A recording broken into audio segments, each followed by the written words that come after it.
The Tobay Beach In-Water Boat Show is back at beautiful Tobay Beach, October 4th through 6th. For all the details, visit nyboatshows.com. Long Island's only in-water boat show features new and used models that are priced to sell with exclusive boat show discounts. This show has it all. Children will enjoy free face painting, and on Saturday and Sunday, the first 100 kids will get a free life vest. Every day is free parking and free water service provided by Sea Tow Saturday and Sunday. Friday's Heroes Day with free admission for first responders and family. For all the details, visit nyboatshows.com. Let's go to John Fund. Absolutely. We have John Fund, everybody, National Review reporter, also great pollster.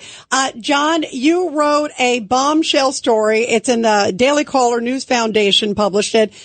Get ready for another mail-in ballot fiasco. Explain. Well, in 2020, almost 60% of all votes were cast by mail or by early voting.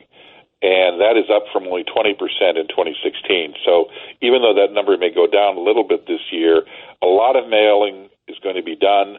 And I don't know if we can really count on those votes being received by voters properly, being filled out by voters properly, or being returned by voters in time to actually be counted.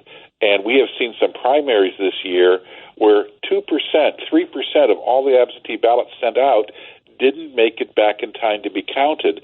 And we all know this election is going to be down to 7 battleground states where the margin is going to be below 2%.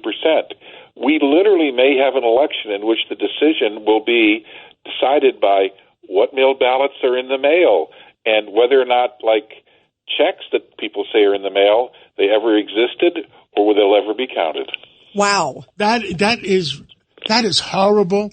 And this mailing and this opening up 40, 45 days ahead of time, there's no way you can watch these polling booths. And don't forget drop boxes. Drop boxes, what an awful thing. And they go to the senior citizen home and they send unsolicited the ballot harvesting. To people. Ballot harvesting. All this stuff should be stopped. John, it's Richard Weinberg. What I want to ask you is, do you know about the Arizona State Supreme Court, which said that there are almost 90,000 illegal migrants who are on the polls, and they try to get them off, and the Supreme Court of Arizona said, no, we can't disenfranchise them? Is that crazy? Doesn't the federal Constitution make it clear only citizens can vote in a federal election? It's even worse than that. The Supreme Court of Arizona did not make that decision. Only the Chief Justice, acting unilaterally, did that. It's even more outrageous than you think. Oh, my God. Wow. I mean, is the Trump organization or is what's her name? The senator there? You mean Carrie Lake? You mean in Is Arizona? Carrie Lake doing anything about that?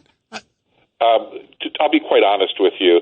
I'm not a fan of Carrie Lake, nor do I think that she has the legal and intellectual powerhouse to be able to handle that issue properly before the election.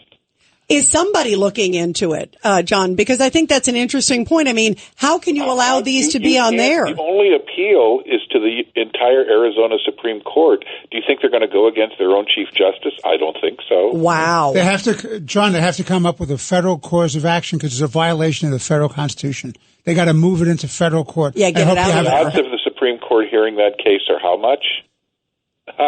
Well, wow. Believe me, I understand. I used to be in that business. I understand. It gets even worse. In Georgia, the head of the Postal Workers Union actually sent out a letter. Amazingly enough, sent out a letter, and I have to tell you, I've never seen such a letter. It went out to all of his workers, and here's what it said. I am writing to you to warn you of an existential threat facing our union and your jobs. If Donald Trump wins the upcoming election, it could prove a threat to our union and our contract. Your vote matters. Consider how the consequences could affect you, your job, and our union when deciding how to vote. And it's signed by the Georgia Postal Workers President, Don Griggs. Now, I have to tell you, if I were a union member and my president wrote me and said my job and contract could be at risk if Donald Trump was elected, how eager do you think I would be in delivering or collecting ballots in heavily Republican precincts and making sure that they were counted? That is a stunner. He should be charged with election interference. I was about to say that's illegal. I mean, to me, that is so over the top. You know, John, the judge had about Arizona. There are other states, too. where there's a lot of question on these voter rolls. We had, Governor Abbott on, who was talking about how many they found in Texas. Glenn Youngkin talked about in Virginia. How much of this? I want everybody to understand. Harry Lake last time lost by what, 20,000 votes? It was, It was about 15,000. 15,000. Yeah, that's, and what we're talking about is 98,000 illegal votes when the difference was only 15,000 votes. That's a great point. Every American person out there listening to this show, just think about that. Well, it's even worse than that. Donald Trump only lost Arizona by 10,000 votes. Oh, my wow. God. The same number that he lost Georgia by, which was 10,000 votes. So they're stacking the thing by 98,000 votes. That's stunning. Well, look, to be perfectly honest with you, illegal aliens tend not to vote because they worry about, shall we say, showing up in a government agency. So the answer is we may not be 98,000, but if it's 20,000, 30,000, 10,000, it's still a serious problem. It shouldn't be one, John. It shouldn't be one.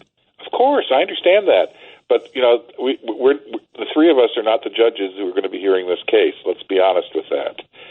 So I think that what's even more disturbing is our postal service literally is collapsing. I mean, I don't know about you, but the last time I sent a letter to California, it took 9 days to get there. The Postal Service is deliberately slowing down its mail because it cannot handle the processing. And here's what's even worse. They're focusing all of the first-class mail in regional distribution centers. So often if you mail a letter in Utah and mail it out, it goes to Las Vegas for redistribution and to be sent back to Utah. Well, that happened in the Utah primary election just 2 months ago.